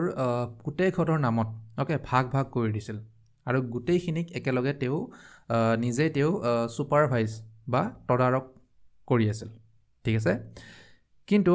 যেতিয়া লাহে লাহে তেওঁৰ বয়স বাঢ়ি আহিল, বৃদ্ধ বয়সত তেওঁ যেতিয়া পালে আহি, okay, as he was getting old, তেওঁৰ পিছত কোনে শাসন কৰিব, উত্তৰাধিকাৰী কোন হ'ব, সেইটো এটা ডাঙৰ প্ৰশ্ন লাহে লাহে উত্থাপন হ'ব ধৰিলে। অ'কে, আৰু তাৰ লগতে ইণ্টাৰনেল ডিচেনশ্যন, আভ্যন্তৰীণভাৱে যিবোৰ পৰিয়ালৰ ভিতৰতে এটা বিবাদ হোৱাৰ সম্ভাৱনা লাহে লাহে বৃদ্ধি পালে। অ'কে, আৰু সেই কথা উপলব্ধি কৰি তেনেকুৱা পৰিস্থিতি যাতে আহি নপৰক, তাৰ বাবে বৰসেনাপতিয়ে তেওঁৰ যিটো দ্বিতীয় তেওঁৰ পুত্ৰ, অ'কে, মাজু গোহাঁইক তেওঁৰ উত্তৰাধিকাৰী হিচাপে বাছনি কৰিলে। কাক? মাজু গোহাঁইক। অ'কে, আৰু এইটো আমি মনত ৰাখিব লাগিব যে ইতিমধ্যে এই অঞ্চলত চাহ গছৰ সন্ধান পাইছিল ব্ৰিটিছসকলে। অ'কে, ডিস্কভাৰ হৈছিল ইতিমধ্যে চাহ গছ। মানে আমি সমগ্ৰ শদিয়া অঞ্চলৰ কথা কৈছোঁ। অ'কে, য'ত মটক মানে মোৱামৰীয়াসকলৰ অঞ্চলো তাতে অন্তৰ্ভুক্ত। অ'কে, সেইবাবে এইটো এৰিয়াত ব্ৰিটিছসকলৰ ইণ্টাৰেষ্ট লাহে লাহে বাঢ়ি গৈ আছিল। অ'কে, আৰু অসমত তেতিয়া ব্ৰিটিছ প্ৰশাসনৰ যিজন মূল ব্যক্তি, অ'কে, কেপ্টেইন ফ্ৰান্সিছ জেংকিন্স, তেওঁ ব্ৰিটিছ চৰকাৰৰ উচ্চ বিষয়াসকলক ইয়াত যিটো অনুসন্ধান পালে তেওঁলোকে নতুনকৈ চাহ গছৰ, তাৰ বিষয়ে অৱগত কৰালে। অ'কে, আৰু সমগ্ৰ অঞ্চলত তেওঁলোকৰ আৰু অধিক যাতে কণ্ট্ৰল তেওঁলোকে বাঢ়াব পাৰে, অ'কে, এফেক্টিভলি তেওঁলোকৰ নিয়ন্ত্ৰণৰ অধীনত যাতে আনিব পাৰে, তাৰ পৰামৰ্শ তেওঁ আগবঢ়ালে উচ্চ বিষয়াসকলক। অ'কে, আৰু 1838 চন আহি পাওঁ মানে তেওঁ এই প্ৰস্তাৱক লাহে লাহে অলপ প্ৰেছাৰ দিয়া হ'ল তেওঁ উচ্চ বিষয়াসকলক। অ'কে, পুনৰ তেওঁ জোৰ দি ক'লে 1838 চনত, বা তেওঁ সেই প্ৰস্তাৱবোৰ ৰাখিলে যে অতি সোনকালেই মটক অঞ্চলটোক ব্ৰিটিছ সাম্ৰাজ্যত অধীনত আনিব লাগে। অ'কে, প্ৰত্যক্ষ নিয়ন্ত্ৰণৰ অধীনত আনিব লাগে। আমি কিয় 1838 চনৰ কথা কৈছোঁ পাৰ্টিকুলাৰলি ইয়াতে? কাৰণ তাৰ নেক্সট ইয়েৰ 1839 চনত মোৱামৰীয়াসকলৰ মুৰব্বী বৰসেনাপতিৰ মৃত্যু হ'ল। অ'কে, আৰু তেওঁৰ পিছত তেওঁৰ ইচ্ছা অনুসৰি তেওঁৰ দ্বিতীয় পুত্ৰ মাজু গোহাঁইয়ে তেওঁৰ স্থানত মটকৰ শাসনভাৰ তেওঁ গ্ৰহণ কৰিলে। কোনে? মাজু গোহাঁই। অ'কে, আৰু এইবোৰ যি হৈ আছিল, অ'কে, গোটেই মাজু গোহাঁইয়ে তেওঁৰ পিতৃৰ পিছত শাসনৰ ভাৰ গ্ৰহণ কৰিছে মুৰব্বী হিচাপে। অ'কে, মোৱামৰীয়াসকলৰ এই সকলোবোৰ ঘটনা সন্মুখত হৈ আছিল। অ'কে, মানুহে দেখাকৈ এই গোটেইবোৰ ঘটনা হৈ আছিল। ঠিক আছে, কিন্তু বেকগ্ৰাউণ্ডত কি হৈ আছিল? বেকগ্ৰাউণ্ডত সকলোৰে মনত এটাই প্ৰশ্ন আছিল যে মটকক ব্ৰিটিছসকলে কেতিয়া আৰু কি পদ্ধতিৰে এনেক্স কৰিব ব্ৰিটিছ সাম্ৰাজ্যত। অ'কে, কাৰণ যিকোনো মুহূৰ্তত তেওঁলোকে দখল কৰি ল'ব পাৰে। অ'কে, তেওঁলোকৰ হাতত যথেষ্ট মিলিটেৰী পাৱাৰ আছিল। কিন্তু হঠাৎ ইমান এটা কঠোৰ পদক্ষেপ লোৱাৰ পৰা ব্ৰিটিছসকলেও অলপ তেওঁলোকে ভয় খাইছিল। কাৰণ কিমান চনৰ কথা পাতি আছোঁ আমি ইয়াতে? অ'কে, 1839। তেতিয়া খামতিসকলৰ অঞ্চলত কি হৈ আছিল, কি পৰিস্থিতি আছিল তেতিয়া তাতে? আমি অলপ আগতে পঢ়ি আহিছোঁ যে 600 মানুহে মিলি তাতে আক্ৰমণ কৰিছিল 1839 চনত। অ'কে, খামতিসকলৰ ফালে কৈ আছোঁ এতিয়া। ঠিক আছে, তাৰমানে খামতিসকলৰ ফালে 1839 চনত কি হৈ আছিল? আক্ৰমণ হৈ আছিল তেওঁলোকৰ। সেইবাবে যদিও ছেম বছৰতে যদিও এইফালে মাজু গোহাঁইয়ে যদিও ৰজা হৈছে, ৰজা বা মুৰব্বী হিচাপে যদিও শাসনৰ ভাৰ তেওঁ গ্ৰহণ কৰিছে, তথাপিও ব্ৰিটিছসকলে এনেক্স কৰিব বিচৰা নাছিল, অলপ ভয় খাই আছিল তেওঁলোকে। অ'কে, কিয়? কাৰণ সেইফালে খামতিসকলৰ লগতো তেওঁলোকৰ এটা যুদ্ধ চলি আছিল বুলিয়ে ক'ব পাৰি। অ'কে, যিহেতু মেজৰ এডাম হোৱাইটকো তেওঁলোকে হত্যা কৰিলে বা তেওঁৰো যিহেতু মৃত্যু হ'ল সেই এটেকত অ'কে চ' তেনে প্ৰেক্ষাপটত ডেফিনেটলি ব্ৰিটিছসকলে অলপ সংকোচ কৰিব ভয় কৰিব ডাইৰেক্ট এনেক্স নকৰে তেওঁলোকে হয়নে চ' কৰিব গ'লেও বহুতখিনি তেওঁলোকে ভাবি চিন্তিহে কৰিব লাগিব ইয়াৰোপৰি মানসকলৰ পুনৰ আক্ৰমণৰ এটা সম্ভাৱনা এতিয়াও আছিল অ'কে কাৰণ সেইফালে খামতি আৰু সিংহসকলো ব্ৰিটিছ বিৰোধী হৈ পৰিছিল চ' তেনেস্থলত মোৱামৰীয়াসকলে সক্ৰিয়ভাৱে সহায় নকৰিলেও অ'কে যদি তেওঁলোক নিউট্ৰেলো হৈ থাকে মোৱামৰীয়াসকল অ'কে যদি তেওঁলোক নিৰপেক্ষও যদি হৈ থাকে বা নিউট্ৰেলো যদি হৈ থাকে সেয়াও ব্ৰিটিছসকলৰ বাবে এটা এক প্ৰকাৰৰ সহায়ে হ'ব অ'কে তেওঁলোকে সহায় নকৰিলেও অৰ্থাৎ পাৰ্টিচিপেট নকৰিলেও কোঅপাৰেট নকৰিলেও তেওঁলোকে নিউট্ৰেল হৈ থকাটো ব্ৰিটিছসকলৰ বাবে বহুত ইম্পৰ্টেণ্ট আছিল অ'কে ইয়াৰ উপৰি ব্ৰিটিছসকলে এইটোও ৰিয়েলাইজ কৰিলে যে যদি তেওঁলোকে দখলো কৰি লয় অ'কে অঞ্চলটো এনেক্সো যদি কৰি লয় তেতিয়া ৰেভিনিউৰ ফালৰ পৰা অ'কে খাজানা বা তেনেকুৱা টকা পইচাৰ ফালৰ পৰা ইমান লাভ তেওঁলোকৰ নহ'ব ইমান লাভজনক তেওঁলোকৰ বাবে নহ'ব প্ৰফিটেবল নহ'ব অ'কে কাৰণ দখল কৰাৰ লগে লগে তাৰ প্ৰশাসনৰ দায়িত্বও আহি যাব অ'কে তেওঁলোকৰ ওপৰতে আহি পৰিব সেই দায়িত্ব খৰচো বাঢ়িব তেতিয়া কিন্তু তথাপিও ব্ৰিটিছসকলে কি কৰিলে যে তেওঁলোকে এৰিবও বিচৰা নাই অ'কে কমপ্লিটলি মাজু গোহাঁইৰ ওপৰত তেওঁলোকে এৰিবও বিচৰা নাই কাৰণ ছিকিউৰিটিৰ কথা আছে ইয়াতে তেওঁলোকৰ অ'কে চাহৰো কথা আছে চ' তেওঁলোকে কোনো ফাইনেল ডিচিশ্যন নল'লে এতিয়া তাৰ পৰিৱৰ্তে উজনি অসমৰ পলিটিকেল এজেণ্টজনে কি কৰিলে তেওঁ ঘোষণা কৰিলে মাজু গোহাঁইৰ উত্তৰাধিকাৰক লৈ যে মাজু গোহাঁইক মোৱামৰীয়াসকলৰ মুৰব্বী হিচাপে তেতিয়াহে ৰিকগনাইজ কৰা হ'ব বা স্বীকৃতি প্ৰদান কৰা হ'ব যেতিয়া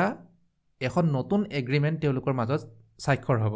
অ'কে কাৰণ আগতে মতিবৰ বৰ সেনাপতিৰ লগত এগ্ৰিমেণ্ট আছিল এতিয়া মাজু গোহাঁইও এগ্ৰিমেণ্ট কৰিব লাগিব নতুনকৈ অ'কে নতুন এখন চুক্তি স্বাক্ষৰ কৰিব লাগিব তেওঁ অলৰাইট চ' এখন চুক্তি এখন এগ্ৰিমেণ্ট তেওঁৰ সন্মুখত ৰাখিলে আৰু এই এগ্ৰিমেণ্টখনত কিছুমান কণ্ডিশ্যন আছিল চ' প্ৰথম কণ্ডিশ্যন কি আছিল প্ৰথম চৰ্ত কি আছিল ঠিক আছে যে 10,000 টকা বাৰ্ষিক খাজানা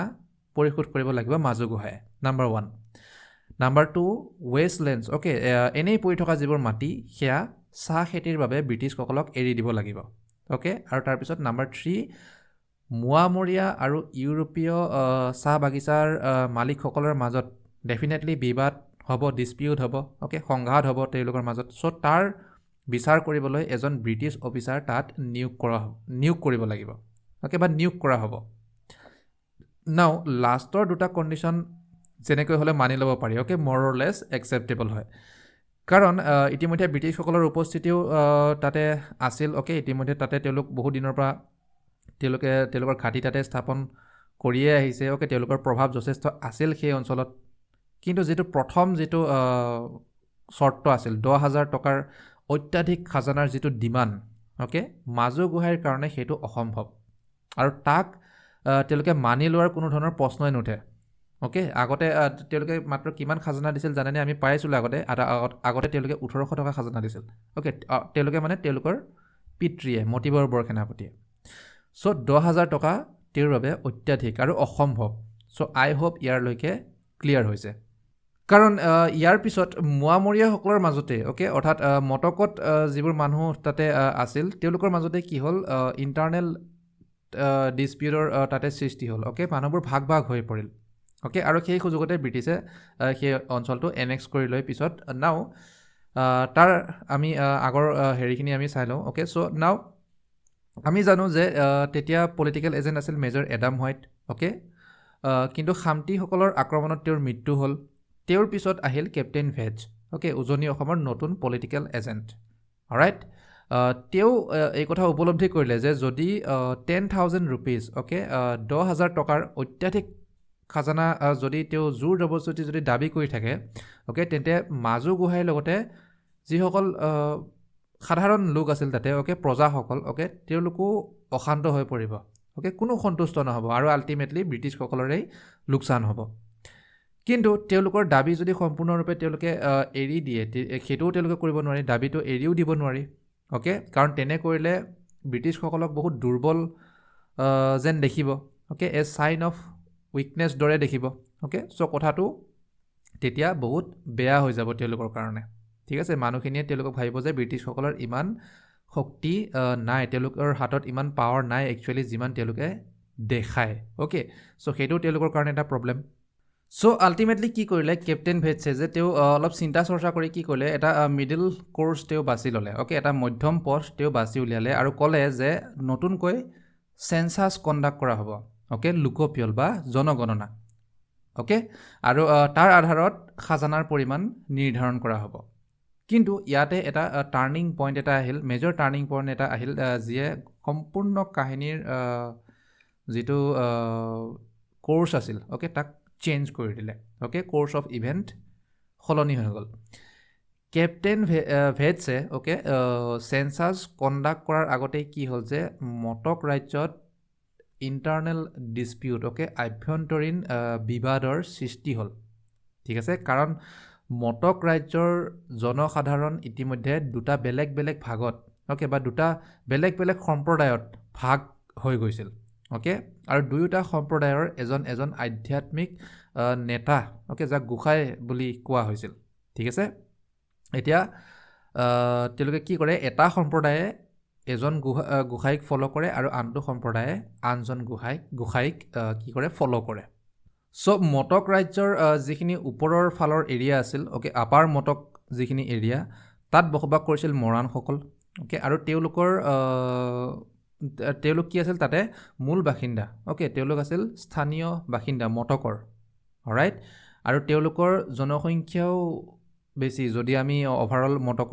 মটক অঞ্চলত যদি আমি চাওঁ অ'কে তেওঁলোক মেজৰিটি চ' মেজৰিটিত থকা মৰাণসকলে কি কৰে তেওঁলোকে ফ'ল' কৰিছিল টিফুকৰ যিজন ব্ৰাহ্মীণ গোসাঁই অ'কে টিফুকৰ যিজন ব্ৰাহ্মীণ গোসাঁই আছিল তেওঁক ফ'ল' কৰিছিল ঠিক আছে টিফুক অৰ্থাৎ টিফুক সত্ৰৰ যিজন ব্ৰাহ্মীণ গোসাঁই যিজন মেইন মুৰব্বী তেওঁৰ ফ'ল'ৱাৰ আছিল মৰাণসকল টিফুক সত্ৰ স্থাপন কৰিছিল ভৱানন্দ দেৱ নামৰ যিগৰাকী গোসাঁই বা মুৰব্বী আছিল তেওঁ অ'কে তেওঁ আছিল গুৰু অনিৰুদ্ধ দেৱৰ পুত্ৰ যিয়ে আপোনালোকৰ মায়ামৰা সত্ৰ স্থাপন কৰিছিল অ'কে আৰু যিখিনি তলৰ অঞ্চল আছিল অ'কে লোৱাৰ মটক ৰিজন তাত বসবাস কৰিছিল আহোম ৰাজ্যৰ পৰা পলাই গৈ তাতে আশ্ৰয় লোৱা অসমীয়া পাইকসকলে অ'কে আৰু তেওঁলোকে মোৱামৰীয়া সম্প্ৰদায়ৰ আধ্যাত্মিক যিজন মুৰব্বী আছিল তেতিয়া ভক্তনন্দ অ'কে তেওঁক ফ'ল' কৰিছিল দুয়োজনেই কিন্তু মোৱামৰীয়া হয় অ'কে আপোনালোকে কনফিউজ নহ'ব জাষ্ট ইণ্টাৰনেলি তেওঁলোক ভাগ ভাগ হৈ গৈছে অ'কে কাৰণ টিফুক সত্ৰ মোৱামৰীয়াৰ যিবোৰ পৰম্পৰা অ'কে বা ট্ৰেডিশ্যন আছিল আগৰ পৰা যিবোৰ চলি অহা অ'কে তাৰ পৰা তেওঁলোক অলপ পৃথক হৈ গৈছিল অ'কে টিফুক সত্ৰৰ যিজন মুৰব্বী আছিল মষ্টলি ব্ৰাহ্মীণ ডমিনেটেড বা ব্ৰাহ্মীণ লেড প্ৰেক্টিছবোৰ তেওঁলোকে ফ'ল' কৰিছিল অ'কে চ' আই হোপ ক্লিয়াৰ হৈছে আমি তাৰ বিষয়ে বেলেগ ক্লাছত কেতিয়াবা ভালদৰে আলোচনা কৰিম চ' মানুহখিনি কি হ'ল মানুহখিনি দুটা ভাগত ভাগ হৈ গ'ল অ'কে এফালে মৰাণসকল আৰু আনফালে অসমীয়া পাইকসকল আৰু দুয়োটাও কিন্তু মোৱামৰীয়া সম্প্ৰদায়ৰে মানুহ অ'কে চ' সেইটো আপোনালোকে মনত ৰাখিব নাও মাজু গোহাঁইক যে মুৰব্বী হিচাপে বা উত্তৰাধিকাৰী হিচাপে যে বাছনি কৰিলে সেইটো আকৌ মৰাণসকলে ভাল পোৱা নাছিল অ'কে তেওঁলোকে বিদ্ৰোহ কৰিলে কাৰণ তেওঁলোকৰ মতে মাজু গোহাঁই আছিল ভক্তনন্দৰ ফ'ল'ৱাৰ অ'কে ভক্তনন্দৰ যথেষ্ট প্ৰভাৱ আছিল মাজু গোহাঁইৰ ওপৰত অ'কে আৰু এই ভক্তনন্দৰ যে ফ'ল'ৱাৰ মাজু গোহাঁই এই বিষয়ে মৰাণসকলে ব্ৰিটিছ চৰকাৰলৈ কেইবাবাৰো তেওঁলোকে আবেদন কৰিছিল অ'কে তেওঁলোকৰ প্ৰতিনিধিসকল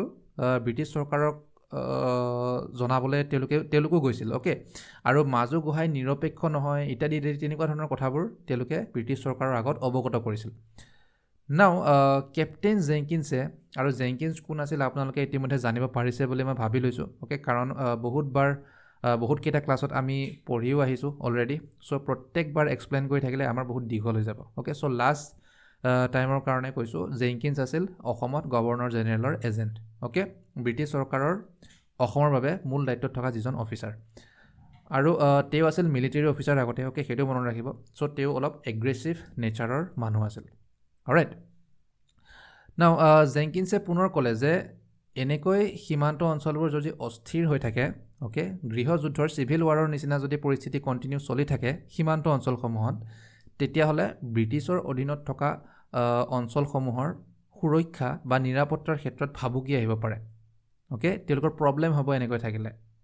কিন্তু মোৱামৰীয়াৰ অঞ্চলত হোৱা এই যিটো ইণ্টাৰনেল কনফ্লিক্ট অ'কে নিজৰ মাজতে হোৱা মোৱামৰীয়াসকলৰ এই সংঘাত বা এই গোটেই পৰিস্থিতিটোক কেপ্টেইন জেংকিন্সে ব্ৰিটিছসকলৰ বাবে এটা সুযোগ হিচাপে ল'লে অ'কে এটা আনএক্সপেক্টেড অপৰচুনিটি তেওঁলোকে ভবাই নাছিল যে এনেকুৱা এটা সুযোগ তেওঁলোকে লাভ কৰিব to annex the territory okay মোৱামৰীয়া অঞ্চলক ব্ৰিটিছ সাম্ৰাজ্যত সংযোজন কৰাৰ ইয়াতকৈ আৰু ভাল চান্স নাপায় বুলি জেংকিন্সে ভাবিছিল ঠিক আছে চ' এক দীঘলীয়া তেনেকুৱা আলোচনা বা বিতৰ্কৰ পিছত ব্ৰিটিছ চৰকাৰে মাজু গোহাঁইৰ উত্তৰাধিকাৰক স্বীকাৰ কৰাৰ সিদ্ধান্ত ল'লে অ'কে কিন্তু কেইটামান চৰ্ত থাকিব তাতে অ'কে কণ্ডিশ্যনছ কেনেকুৱা ধৰণৰ কণ্ডিশ্যনছ আগৰ যিকেইটা কণ্ডিশ্যনছ আছিল সেইকেইটা স্ক্ৰেপ কৰিলে ঠিক আছে সেইকেইটা তেওঁলোকে বাতিল কৰিলে এতিয়া নতুনকৈ আৰু কেইটামান চৰ্ত তেওঁলোকে তাতে ৰাখিব নাও কি ক'লে তেওঁ ৰেভিনিউ শ্বেয়াৰ কৰিব লাগিব যিমান ৰাজহ সংগ্ৰহ কৰে তাৰে এটা অংশ ব্ৰিটিছসকলক দিব লাগিব অ'কে আৰু যিবোৰ বনাঞ্চল ভূমি জংগল লেণ্ড অ'কে আনঅকুপাইড কোনো বসতিও নাই বা কোনো দখলো কৰা নাই তাতে অ'কে সেইবোৰ অঞ্চল এতিয়াৰ পৰা এজন ব্ৰিটিছ অফিচাৰৰ নিয়ন্ত্ৰণৰ অধীনত থাকিব অ'কে আৰু ইয়াৰ উপৰিও সেই অঞ্চলৰ চাহ বাগিচাবোৰত আৰু ব্ৰিটিছৰ যিকোনো এষ্টাব্লিছমেণ্ট বা তেওঁলোকৰ প্ৰতিষ্ঠানসমূহত মাজু গোহাঁইৰ কোনো ধৰণৰ অথৰিটি তাত নাথাকিব ঠিক আছে এইকেইটা তেওঁলোকে নতুনকৈ কণ্ডিশ্যনছ ৰাখিলে কিন্তু আচৰিতভাৱে এই সকলোবোৰ কণ্ডিশ্যনৰ বা এই সকলোবোৰ কণ্ডিশ্যন কেৱল লোৱাৰ মটক অঞ্চলৰ কাৰণেহে ব্ৰিটিছসকলে লাগু কৰিলে অ'কে যিখিনি আপাৰ মটক অঞ্চল আছিল য'ত মৰাণসকলে বসবাস কৰিছিল সেই আপাৰ মটক অঞ্চলত এই ব্যৱস্থাসমূহ লাগু নহয় এক্সক্লুড কৰি ৰাখিলে অ'কে অৰ্থাৎ মটক ৰাজ্যক দুটা ভাগত ভাগ কৰি দিলে যিটো অঞ্চল নেকি পূৰ্বতে বৰ সেনাপতিৰ অধীনত অ'কে এখন বা এটাই অঞ্চল বা এখনেই ৰাজ্য হিচাপে তেনেকৈ চলি আহিছিল তাক এতিয়া ভাগ কৰি দিলে অ'কে ব্ৰিটিছসকলৰ এইবোৰ ডিপ্ল'মেটিক তেওঁলোকৰ ষ্ট্ৰেটেজি অ'কে তেওঁলোকৰ কৌশল এটা অঞ্চলক অলপ তেনেকুৱা চান্স পালেই দুটা ভাগত তেওঁলোকে ভাগ কৰি দিয়ে অ'কে যেনেকৈ আমাৰ ইণ্ডিয়া আৰু পাকিস্তান ঠিক আছে কিন্তু মৰাণসকলক মটক ৰাজ্যৰ পৰা তেনেকুৱা পৃথক কৰা ব্ৰিটিছসকলৰ যিটো পদক্ষেপ তেওঁলোকৰ এই পদক্ষেপক মাজু গোহাঁই আৰু তেওঁৰ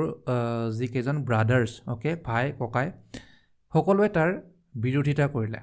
অ'কে তেওঁলোকে ক'লে যে যদি মটক ৰাজ্যৰ ইণ্টেগ্ৰিটি অ'কে মানে অখণ্ডতাক যদি ৰক্ষা নকৰে বা ৰক্ষা কৰা নহয় তেতিয়াহ'লে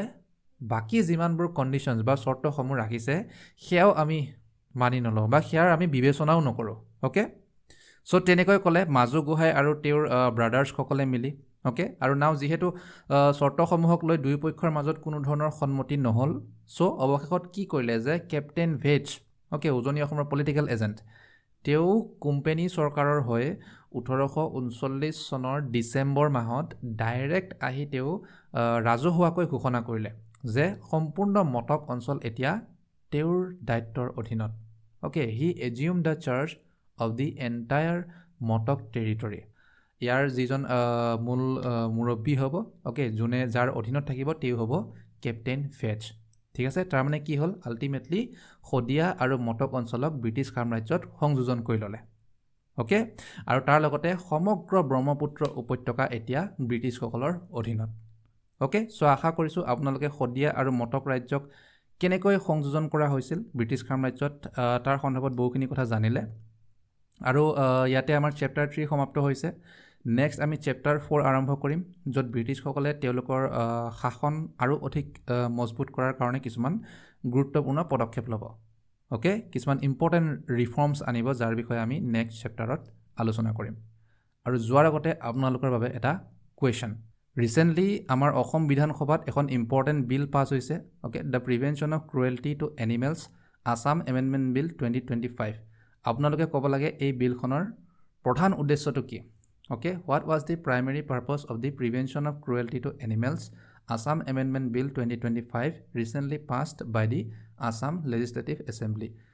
option A to legalise traditional buffalo fights আমাৰ যিটো পৰম্পৰাগত মহ যুঁজৰ যিটো পৰম্পৰা ট্ৰেডিশ্যন তাক লিগেলাইজ কৰা okay to regulate animal sacrifice in religious practices ধাৰ্মিক যিবোৰ আমাৰ অনুষ্ঠান হয় তাতে যিটো পশু বলি দিয়া যিটো আমাৰ প্ৰথা তাক নিয়ন্ত্ৰণ কৰা বা তাক ৰেগুলেট কৰা okay to prevent illegal trafficking of cattle from বাংলাদেশৰ পৰা যি অবৈধভাৱে গৰু সৰবৰাহ হয় অ'কে ইলিগেলি তাক ৰোধ কৰা আৰু option D to reduce incident of stray dog bites in urban areas যিবোৰ আমাৰ নগৰ বা চহৰ যিবোৰ এৰিয়া তাত যিবোৰ ঘটনা আপোনালোকে শুনে চাগে ডগ বাইটছ কুকুৰে যিবোৰ কামোৰা যিবোৰ ঘটনা সেই ঘটনাবোৰ যাতে আমি ৰিডিউচ কৰিব পাৰোঁ কমাব পাৰোঁ চ' ইয়াৰ শুদ্ধ উত্তৰটো আপোনালোকে আমাৰ কমেণ্ট ছেকশ্যনত জনাব বা ইয়াক কুইজ হিচাপে এটেম্প কৰিব পাৰে আমাৰ টেলিগ্ৰাম চেনেলত চ' ভিডিঅ'বোৰৰ নটিফিকেশ্যন আৰু ক্লাছৰ PDFৰ বাবে আমাৰ টেলিগ্ৰাম চেনেলটো জইন কৰি ল'ব এই QR কোডটো স্কেন কৰি বা ভিডিঅ' ডিছক্ৰিপশ্যনত থকা লিংকটো ক্লিক কৰি চ' থেংক ইউ এভৰিৱান জয় আই অসম জয় হিন্দ